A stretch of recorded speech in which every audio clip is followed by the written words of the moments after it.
Hello दोस्तों और सब बड़ों को मेरा प्रणाम। चलिए आज हमारे साथ बैठे हैं प्रदीप राणा जी और इनके बारे में आपको मैं पहले अच्छे से बता देता हूँ ये है कौन। ठीक है, तो हमारे प्रदीप राणा जी उत्तराखंड के रहने वाले हैं, बागेश्वर डिस्ट्रिक्ट। कहाँ से? गरुड़ टाउन, गरुड़ से। ठीक है, और इन्होंने अभी तक वर्ल्ड टूर पे है ये वैसे, और इन्होंने अभी तक 19 कंट्री कवर कर रखे हैं। और अभी ये हाल ही में क्या कहते हैं अफ्रीका कॉन्टिनेंट कवर किया है इन्होंने। अब इंडिया वापस आके अब इनका प्लान है कि अब सिंगापुर यहाँ कंट्रीज ट्रेवल करने का। इनके अचीवमेंट्स भी अभी बहुत है, जैसे इन्होंने अभी Guinness world record officially attempt भी किया था 2017 में, if I am not wrong, जिसमें इन्होंने 18,000 किलोमीटर साइकिल राइड की थी। इंडिया पूरा टूर किया था इन्होंने। ठीक है, तो चलिए, आप तो इनकी एज ये भी कहते हैं 25 एज है, ठीक, इसी साल होगा। सही। हाँ, चलो ठीक जा रहे हैं। चलो अब शुरू करते हैं। इंट्रो तो यहाँ हो गया हमारा। पहला क्वेश्चन, आपको प्रेरणा कहाँ से मिली? प्रेरणा एक्चुअली लाइफ में जब मुझे लगता है कि मैंने खुद ही ये ऐसे स्टेप उठाए लाइफ में कि मुझे खुद प्रेरणा मिली। मैंने फर्स्ट ट्रिप अपना नेपाल किया, इंडिया से एक घर से भाग के। दिवाली की छुट्टी मैंने घर में झूठ बोला कि मैं कहीं और जा रहा हूँ, मैं कहीं और चले गया। तो वो मेरा लाइफ चेंजिंग मोमेंट वही रहा, नेपाल जो मैंने ट्रैवल किया अकेले। तो मेरा प्रेरणा का स्रोत मैं खुद हूँ। और मैंने 10th 11th 12th में बहुत सारी मूवीज़ देखी, हॉलीवुड मूवीज़। वहाँ मैंने बहुत सारे मूवीज़ में देखा अलग अलग कंट्रीज़ के अलग अलग लोकेशंस, जगह, लैंडमार्क। मैंने कहा कि मुझे घूमना है और वही कंट्री ट्रैवल करनी, देखनी है दुनिया। उसी के बाद मैंने नेपाल स्टार्ट किया, वहीं से मेरा सब कुछ स्टार्ट हुआ। क्या ये बहुत ही मतलब थोड़ा रिस्की था जब नेपाल गए हमारा भाई जी। तो यार एक और बात है इसमें ऐड करूंगा, अगर आप बाहर जा रहे हो, अगर आपका मन नहीं है कि आप पेरेंट्स को इन्फॉर्म करूं, अपने किसी सिस्टर या किसी को इन्फॉर्म करके जाना चाहिए। ये बात तो मानते हो ना? करना चाहिए, पर अगर वो चीजें तुम्हारे सपने में तुम्हारे आने वाले चीजों में बर्डन है, अगर कुछ वो बन सकते हैं तो मत बताओ। कभी हर चीज बताना सही नहीं होता है। कभी लाइफ में रिस्क लेना, डेली होना बहुत जरूरी होता है, और अकेले अपने स्टेप्स लेना बहुत जरूरी होता है अगर आपको जो आप चाहते हो करना चाहते हो। तो उस टाइम आप कौन सी साइकिल राइड करी? एक्चुअली उस समय मेरे पास हीरो की बाइक थी। हीरो की मैं नाम भूल गया हूँ बाइक का, पर अच्छी बाइक थी। उससे मैंने 6 दिन ट्रैवल किया नेपाल, 600 किलोमीटर, और वो जर्नी पूरी की। और जैसे आप गिनीज वर्ल्ड रिकॉर्ड आपने ऑफिशियली अटेम्प्ट किया था, तो लोग कहते हैं कि वहां से पैसे मिलते हैं, तो कुछ नहीं। एक्चुअली ऐसा Guinness book of world record में ऐसा कुछ नहीं है कि आपको पैसे मिलते हैं। बस आपको एक रिकॉग्निशन मिलती है, आपको वहाँ से सर्टिफिकेट मिलता है। उसके अलावा आपका वर्ल्ड जो गिनीज बुक छपती है हर साल, उसमें आपका नेम और फोटो आती है, और आपको गूगल और अराउंड सोशल मीडिया में आपको अच्छा एक वो मिल जाता है। तो यही मेन होता है, पैसे का कोई उसमें वो नहीं होता है। ओके, तो फिर ये भी होता है ना गिनीज वर्ल्ड रिकॉर्ड अगर अटेम्प्ट करे तो वहाँ रजिस्टर करने के लिए पैसे भी देने? हाँ, अगर वो रिकॉर्ड ऑलरेडी स्टैब्लिश्ड है तो आपको पैसे नहीं देने हैं, क्योंकि आप रिकॉर्ड ब्रेक कर रहे हो किसी और का। अगर रिकॉर्ड स्टैब्लिश नहीं है तो आपको उस एप्लीकेशन को उनके नॉलेज में लाने के लिए, स्टैब्लिश करने के लिए आपको $5 देने पड़ते हैं, उसकी फीस होती है। और फिर आपका कैसा एक्सपीरियंस रहा था जब आपने इंडिया पूरा अच्छे से टूर किया था? और आप एक्सपेंसेस के बारे में कुछ बताएंगे? जब मैंने इंडिया ट्रैवल किया था तो बहुत मन में बहुत जोश था, क्योंकि मैं भी नॉर्मल कास्ट फैमिली से आता हूँ। तो मेरे मन में स्पॉन्सर्स का बात होता है। मुझे लगा था कि अगर Guinness book of world record कर लिया तो एक बड़ा नाम मेरे पास जुड़ जाएगा, और मैं स्पॉन्सर्स आराम से अपने वर्ल्ड टूर के लिए कर सकता हूँ। तो इसीलिए मैंने अपना ये Guinness book of world record में अटेम्प्ट किया था। और एक्सपेंसेस की बात करूँ, उस समय मैं अपने फैमिली के एक्सपेंसेस पे पूरा चल रहा था, और पूरे फैमिली ने सपोर्ट किया उस समय। और जैसे जब आप ट्रैवल कर रहे थे तो घर की याद वगैरह वैसे? घर की याद आती है, पर हमेशा मैं जब ट्रैवल करता हूँ, मैं जहाँ से आता हूँ अपने उत्तराखंड में पहाड़ है। वहाँ पे एक्चुअली रोजगार का इतना चीज़ें नहीं है। वहाँ के लोग मोस्टली गाँव में रहते हैं, और जो नौकरी के नीचे शहरों में आते हैं। मैं चाहता हूँ कि वहाँ के लोग भी इतने आगे जाएं और इतने वेल स्टैब्लिश हो जाए कि वो वहीं रह के कुछ कर पाए। उसी मेरे मन में यही था कि मैं इतना आगे जाऊँ कि मैं वहाँ के लोग को सपोर्ट कर पाऊँ, अपने पहाड़ का नाम भी आगे ले जा पाऊँ। और वही चीज़ हमेशा मुझे आगे जाने को खुश करती है, सही बताऊँ तो। और सेम चीज मैं इसी में जानना चाहूंगा, जैसे आप अफ्रीका कॉन्टिनेंट कवर कर रहे थे, तो उसमें आपको कैसा लगा वहाँ का एक्सपीरियंस? जैसे मैं आपका डेली व्लॉग भी देख रहा था, तो इतना मतलब नेचर इतना प्योर मतलब अच्छा है। अफ्रीका टोटली डिफरेंट है। हाँ, जैसे हम लोगों को लगता था कि यार थोड़ा, हाँ, जब फर्स्ट टाइम अफ्रीका जाता था मुझे लगा था अफ्रीका बहुत ड्राई होगा, बहुत ही सूखा, बहुत ही पानी नहीं होगा, ऐसे होगा ऐसा होगा, ऐसा कुछ नहीं है। अफ्रीका बहुत ही ग्रीन है, बहुत लश ग्रीन है, और अफ्रीका जैसा दुनिया में और कहीं नहीं। मैंने अभी इतना ट्रैवल किया, मुझे लगा नहीं इतने 1500 किलोमीटर कि आपके स्ट्रेट लैंड है, सवाना है, इतने ब्यूटीफुल वहाँ पे एनिमल्स घूम रहे हैं। वाह, वो मेरे लिए अलग ही फीलिंग है, और बहुत ही रिच वहाँ का हवा पानी है। लोग बहुत ही शांत हैं, बहुत ही लविंग है, अमेजिंग पीपल। और एक और बात जाननी थी कि जैसे आप जब फॉरेन ट्रैवल करते हैं तो आप कौन सा ऐप यूज करते हैं, और क्या ऐप आप प्रेफर करेंगे कि?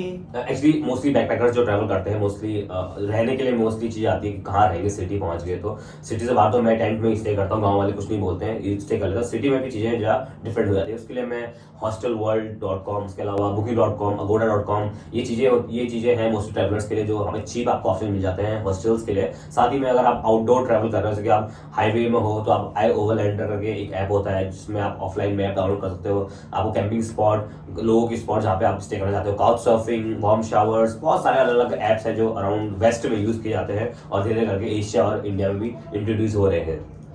तो जैसे कोई कोई हर्डल्स आते हैं, तो आपके फेस में मतलब क्या क्या हर्डल्स आए जब आप अफ्रीका में? हर्डल्स बहुत सारे होते हैं। कभी कभी वीज़ा नहीं मिल पाता है, कभी कभी चीज़ें हम जैसे सोचते हैं ऐसा होना चाहिए। कभी कभी एक कंट्री में पास 1 महीना बचा है, हमको 2-3 घंटे का वीज़ा अप्लाई करना पड़ता है, अगले घंटे का इस घंटे का डेट खत्म होने लगी, हमको आगे निकलना होता है, वीज़ा नहीं होता, तो क्या करें, कहाँ निकलेंगे, कहाँ क्या, सब कुछ सोचना पड़ता है। पर ये सब छोटी मोटी चीज़ें जो ट्रैवल के दौरान होना पड़ता है, पर इतना कुछ और नहीं हुआ। पर एक हाँ, कभी कभी हमको एक चीज़ हमें ख्याल रखना चाहिए ट्रैवल के दौरान, अर्ली मॉर्निंग स्टार्ट कर दो और सनसेट के पहले ख़त्म कर दो, ये आप सेफ रहोगे। और जो मनी चेंज का होता है, जैसे आप कैसे करते हैं? मनी एक्सचेंज मैं रास्ते में ही करता हूँ। एक्चुअली मैं अपने पास अपना SBI का ग्लोबल कार्ड रखता हूँ, तो उससे मैं हमेशा पैसे निकालता हूँ कैश, और फिर उस कंट्री में उसी कंट्री में फिर मैं चलते रहता हूँ, बस वैसे यूज़ करता हूँ। कैश मैं अपने पास कम रखता हूँ, जैसे $100 रख लिए, और बस अगर एक्सचेंज करना तो बॉर्डर में एक्सचेंज हो जाते हैं, और बस ये चीज़ें रहती हैं। ओके। और वीज़ा के लिए अगर मैं पूछूँ कि वीज़ा अप्लाई कैसे करेंगे, मतलब जो बिगिनर्स हैं उनके लिए? तो वीज़ा अप्लाई करना कोई डिफिकल्ट नहीं है। मोस्टली लोग सोचते हैं कैसे होगा, क्या होगा। जब फर्स्ट टाइम मैं भी आया था वीज़ा अप्लाई करने, फर्स्ट टाइम मैंने अप्लाई किया था म्यांमार का वीज़ा। तो म्यांमार का वीज़ा मैं एम्बेसी गया, तो मोस्टली एम्बेसीज होती है हर कंट्री में, कैपिटल में एम्बेसीज होती है हर कंट्री की, तो एम्बेसी आप विजिट कर सकते हैं। बहुत सारी एम्बेसी होती है, बड़ी बड़ी एम्बेसी होती हैं, वो वॉक इन अलाउ नहीं करती हैं, तो आप वो अपना जो काम होता है वो सौंप देते हैं दूसरे एक फॉर्म को या दूसरे कंपनी को, जैसे कि जिसको VFS बोलते हैं। तो VFS एक इंडिपेंडेंट बॉडी होती है जो काम करती है एम्बेसी के लिए। तो जो VFS होता है, तो उसमें भी आप वीज़ा सर्विस आप वहाँ पे अप्लाई कर सकते हो, नहीं तो फिर आप ऑनलाइन चेक करो, ऑनलाइन आपको सब कुछ मिल जाएगा, ऑनलाइन आपको चेक कर सकते हो। ई वीज़ा कंट्री देती है, ऑन अराइवल देती है, नहीं तो सिंगल वीज़ा आप एम्बेसी से या VFS से ले सकते हो।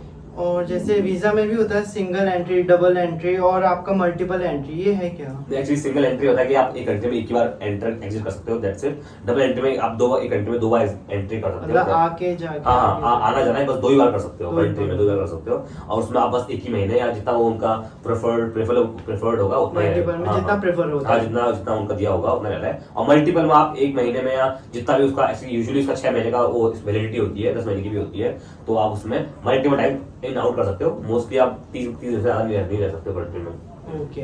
और जैसे बैंक अकाउंट बजट का भी होता है, कोई पूछते हैं कि हाँ, कितना रखना चाहिए? हाँ, ये एक्चुअली पूछते कितना हैं। होना चाहिए? अब जैसे आप सिंगापुर ट्रैवल कर रहे हो, तो सिंगापुर अगर पूछेगा वैसे कि कितना होना चाहिए? हर एम्बेसी आपसे, जब भी आप कोई वीजा अप्लाई करते हो आपसे डॉक्यूमेंट मांगते हैं। उसी डॉक्यूमेंट की लिस्ट में एक डॉक्यूमेंट ये होता है, आपका बैंक स्टेटमेंट मांगते हैं। उसमें पूछते हैं कि आपका कितना अमाउंट है, तो जैसे उन्होंने बोला कि आपका अकाउंट में $2000 होने चाहिए, तो आपका अकाउंट में $2000 होने चाहिए, तो ये होता है। अच्छा। और जैसे एम्बेसी जाते तो उनकी टाइमिंग का जैसे होता है कि टाइमिंग क्या होती है? हाँ, तो डिफरेंट एम्बेसी, अगर आप एम्बेसी में वॉक इन कर रहे हो तो पहले आपको अपॉइंटमेंट लेना पड़ेगा। हर एम्बेसी आपको वॉक इन नहीं करने देगी, क्योंकि उनके अपने वो कंट्री के उसको रिप्रेजेंट कर रही है, तो आपको वॉक इन तो करने देंगे ही नहीं, आपको अपॉइंटमेंट लेनी पड़ती है। जैसे मैं फिलीपींस एम्बेसी जा रहा हूँ तो मैंने अपॉइंटमेंट ली है। मैं जापान VFS जा रहा हूँ, मैंने अपॉइंटमेंट लिया है। तो आपको कोई डॉक्यूमेंट रेडी करने पड़ते हैं, फिर आपको डॉक्यूमेंट जाना पड़ता है, फिर आपको सबमिट करेंगे। तो अलग अलग एम्बेसी की अलग टाइमिंग होती है, वो डिपेंड करता है कौन सा टाइमिंग दिया गया है अपॉइंटमेंट के लिए। या साथ ही में जब आप जमा करते हैं अपना पूरा डॉक्यूमेंट्स, उसका मोस्टली टाइमिंग एम्बेसी का 9:30 to 11:30 तक होता है। वो बस सबमिट वाला टाइम होता है। और आपको जब पासपोर्ट जब आपको सबमिट करने का आपको लेना होता है रिसीविंग आपका वीज़ा, तो वो इवनिंग में होता है, जैसे कि 3 से 5 ऐसे अलग अलग टाइमिंग अलग अलग उसकी होती है। ओके। अब जैसे आप फिलीपीन एम्बेसी के लिए आप अप्लाई कर रहे थे, तो उसमें था कि डिमांड ड्राफ्ट, हाँ, तो हाँ। ये डिमांड ड्राफ्ट है क्या? डिमांड ड्राफ्ट एक्चुअली पहले टाइम में यूज करते थे ये पेमेंट के लिए। अभी तो चीजें बहुत हो चुकी हैं, अभी नई नीचे आ चुकी हैं। तो डिमांड ड्राफ्ट एक वे है, वे ऑफ पेमेंट का एक वो तरीका है। और बस डिमांड ड्राफ्ट के बारे में एक्चुअली मुझे ज़्यादा आइडिया भी नहीं है, क्योंकि मेरी बस एक ही बार किया है, म्यांमार के लिए किया था, और अभी मैं करूँगा फिलीपीन के लिए। अच्छा, और जैसे अगर कोई पूछता है तो कितना दिन लगता है डॉक्यूमेंट वेरिफिकेशन करने के लिए? एक्चुअली वीजा अप्लाई करने में आपको 3 से 4 दिन या 5 से 6 दिन लग जाते हैं। अच्छा, और डॉक्यूमेंट वेरिफिकेशन के लिए आपको क्या क्या मांगते हैं, अगर जैसे नॉर्मल ना वैसे? अच्छा, वेरिफिकेशन के लिए नहीं, डॉक्यूमेंट आपके अपने डॉक्यूमेंट होने चाहिए जो आपसे मांगे, जैसे कि आपका पासपोर्ट होना चाहिए, फोटोग्राफ्स होनी चाहिए, आपका होटल बुकिंग होनी चाहिए, आपके फ्लाइट टिकट्स होनी चाहिए, आपका स्टेट बैंक, आपका ये मनी स्टेटमेंट होना चाहिए। दैट्स इट, ये आपसे मांगेंगे। अगर आपका जॉब है तो आपको फिर अपनी जॉब का पूरा लेटर देना पड़ेगा। अगर आपका बिजनेस है, टैक्स का इनवॉइस देना पड़ेगा, बहुत कुछ देना पड़ेगा। अगर आप अनएम्प्लॉयड हो तो आपको जितनी चीजें नहीं देनी है। अच्छा, ठीक है। और जैसे जो फोटोज का भी होता है कि हर कंट्रीज के अपने अपने पासपोर्ट साइज के फोटोज हाँ। अप्लाई।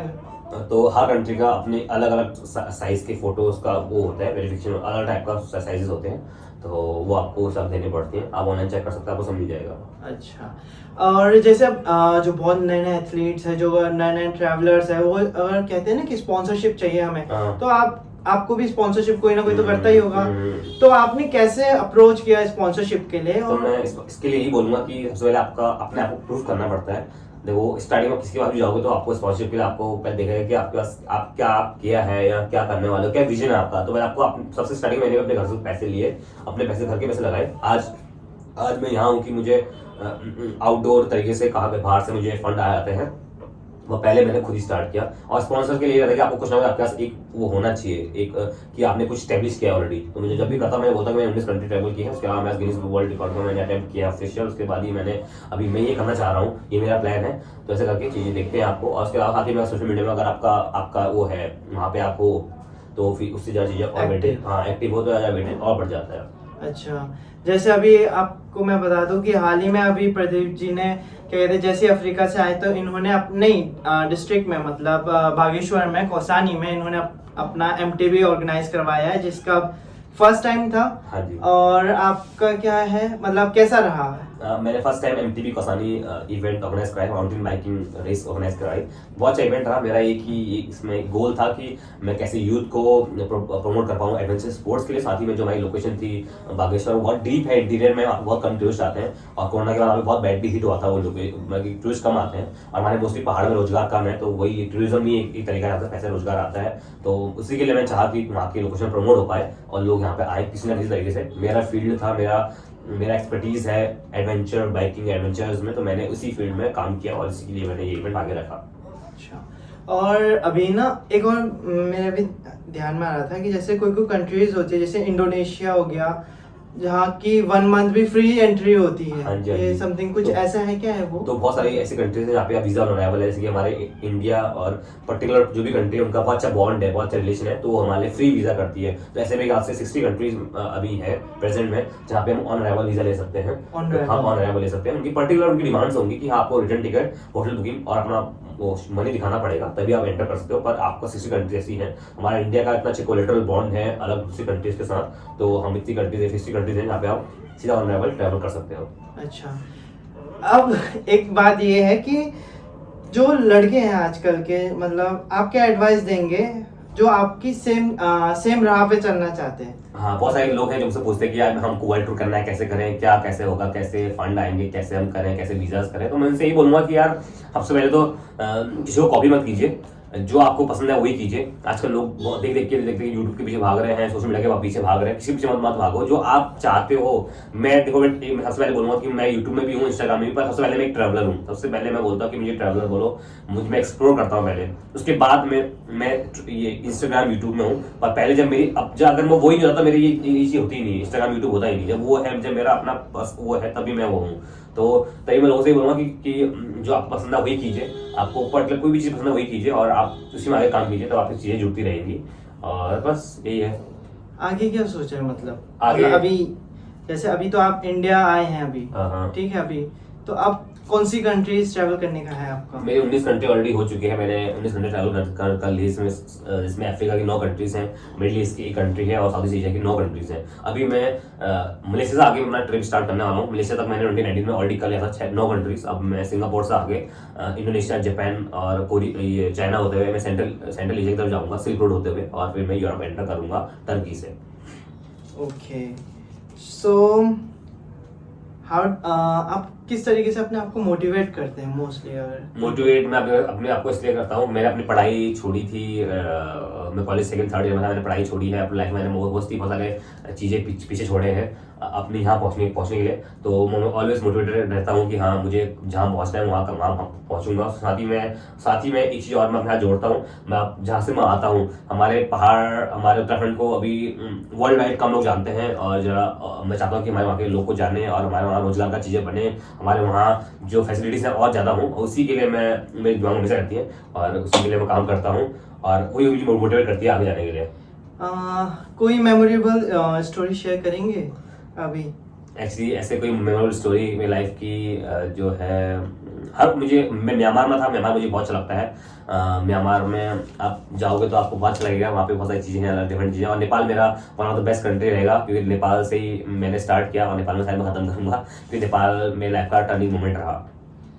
सो प्रदीप जी का इंस्टा हैंडल और यूट्यूब में बहुत अच्छी फॉलोइंग्स अभी है, बट मैं चाहता हूँ मेरे जो व्यूअर्स है, प्यारे व्यूअर्स, आप भी फॉलो करें, सब्सक्राइब करें, बेल आइकन ना दबाएं। हमारे भाई जी का बहुत ही मेहनत है। बेल आइकन ना दबाएं, बेल आइकन दबाएं, हाँ सॉरी, बेल आइकन दबाएं। किसी को जबरदस्ती हम फोर्स तो नहीं कर सकते, अगर जब कोई बंदा को अच्छा काम कर रहा है, कोई डिफरेंट कर रहा है, तो उसको देखना चाहिए। और बस यही है, बस आप इंस्पायर होइए, आगे बढ़ते रहिए, गोल को फॉलो करते रहिए। बस यही मेरी मेन वो है, मेरा मेन वो है, मोटो है हमारा। तो मैं इंस्टाग्राम वगैरह सब आप हैंडल वगैरह नीचे दे दूंगा, आप प्लीज फॉलो करें। और हमारा भाई जी क्या कहते हैं, सही सलामत पूरा वर्ल्ड टूर करके इंडिया वापस आए, यही दुआ है। बिल्कुल, thank you very much once again, बहुत अच्छा लगा आपके साथ बैठ के। और अश्विनी हमारे बहुत अच्छे दोस्त है, और आई होप इन फ्यूचर हम ऐसे और पॉडकास्ट सुनते रहे और करते रहे और लोगों को इंस्पायर करते रहे। Thank you very much once again. Thank you, चलिए bye bye, good night and sorry thank you very much, सभी लोग मिलते हैं नेक्स्ट वीडियो में। Thank you, bye bye. Bye.